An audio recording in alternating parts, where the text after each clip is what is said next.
అంతా వ్యర్థమని వ్యర్థులైనందరో నా గురి నీపై నిలిపినందుకే నా పరుగు సాధకమాయనే నీ యందు పడిన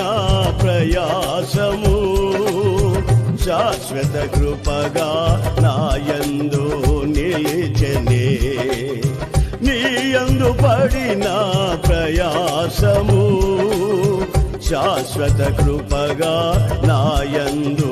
నిలిచెనే నీపై విశ్వాసమే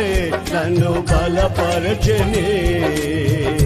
నా స్వరమెత్తి నిన్నే కీర్తింతును.